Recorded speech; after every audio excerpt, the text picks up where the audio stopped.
Madam, your husband cannot father a child. Please give me another result. The doctor said that everything is okay, as you can see it here. That all we need is patience. Children are visitors who come when they choose. She lied to her husband, not to deceive, but to save him from shame. I understand. We will be patient. Now, desperate for a child, temptation has led her to another man. Sometimes we destroy what we are trying to protect. What you've just watched is the appetizer for this part 2. It is loaded. Sit tight and enjoy yourselves.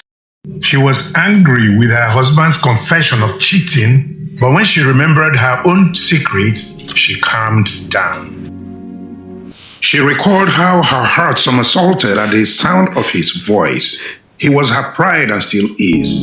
He once swept her off her feet, but now his own feet are in the mud. Ndoka of Ụmụamaka village was a man with a kind of face that made women forget their way home. His voice was as smooth as pounded yam. His laughter filled the air like flute music. But beauty that cannot be passed to the next generation is no legacy. For many years, the walls of his compound remained silent. No cries of newborn babies and no giggles of children. That prayed, that fasted, drank mixtures and chewed roots until their tongues went numb. They tried every imaginable possibility.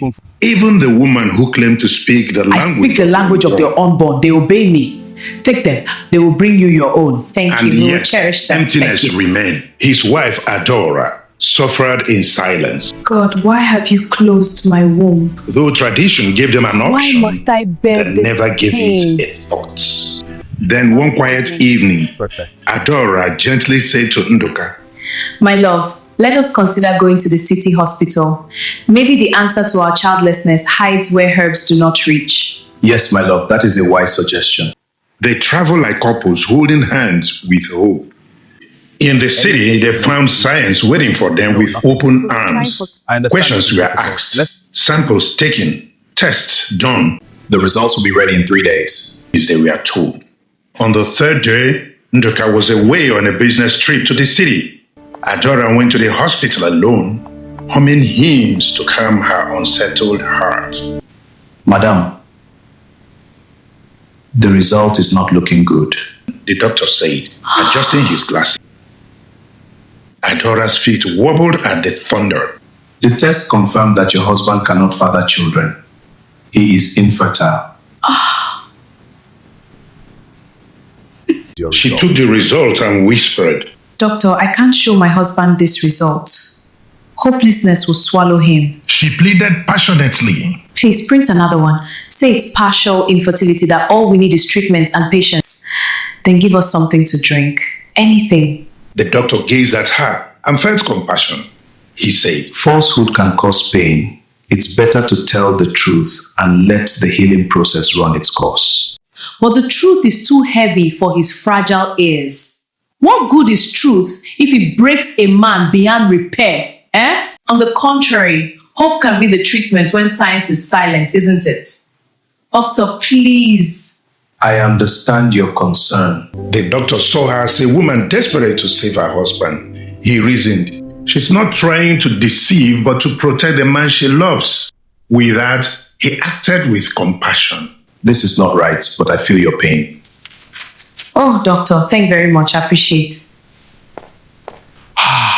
What a woman! She returned home mournfully like a widow. With a forced smile and trembling hands, she said, Yeah, the doctor said we shouldn't worry too much, that children will come.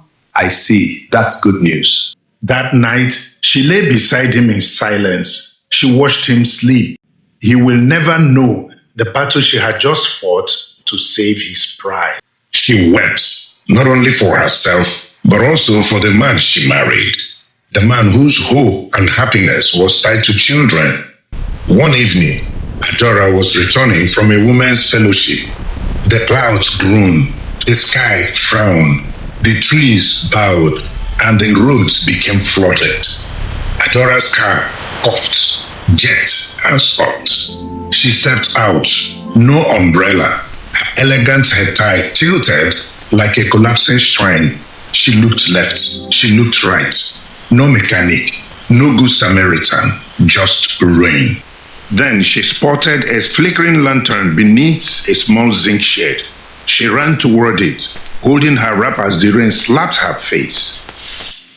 Beside the fire was a middle-aged woman roasting corn with her son, a boy, no, a young man. No matter how small a young snake is, it cannot be called a rogue. Adaọra's attention was on the young man. He was wearing a singlet. Raindrops were shining on his shoulders like beads. He held a hand fan in one hand, flipping corn with the other. He was strong and handsome, but poverty had carved lines on his face like tribal marks. Adaọra greeted them. Una, well done, oh. Welcome, customer. I need a mechanic. Can I get one around? Oh, it's so cold. For now, sit, ma. The rain is heavy. When it stops, I'll help you check your car. The nearest mechanic hasn't been around for 2 days now. Thank you. I appreciate it. You're welcome, ma. Young man, what's your name and what do you do for a living? My name is Noadike. I do whatever brings food, ma. Today corn, tomorrow carpentry, the next day only God knows what. When the stomach churns, arms and feet cannot rest. Yes, busy hands make the mouth oily. Looking at him closely, she saw hands that bore signature of work and muscles that spoke the language of sweat and survival. Something stirred in her, an embarrassing thought. She shook her head quickly. No, I'm a married woman, a godly one at that. When the rain abated, Nwadike went under Adaọra's car bonnet. She checked this and that and tapped here and there. A hiccup, a cough. Then finally, the engine sneezed back to life.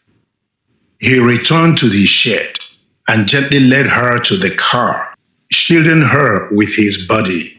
Adaọra felt something again. Why do I feel this way for this young man? But the pain of childlessness is unbearable. Should I? Will he? She drove away but left her thoughts behind. Days passed. She fought her imaginations. In one breath, she told herself, No, I won't pass that road again. in the next, I might as well try tradition. Who knows? the storm raged on. As our elders say, a thirsty traveler is always drawn to the path that promises water.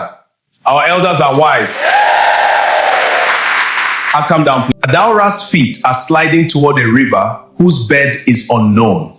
Will she test its depth with one foot or jump in with both? And if she plunges in, will she ever find her way out? If you miss part 3, your name will be sorry. We will miss. Dear friends, do you believe Adaọra was really saving Ndoka, her husband, from shame? What advice would you give Nwadike if Adaọra returned with a tempting offer? Which moral lesson do you think is most appropriate? See them below. Show love by liking and sharing. Subscribe and press the bell to see us again. Moral lessons. 1. A person guilty of the same offense has no right to judge others. 2. When the expiry date is reached, what is concealed gets revealed. 3. Desperation can be the lot of a childless couple who want children.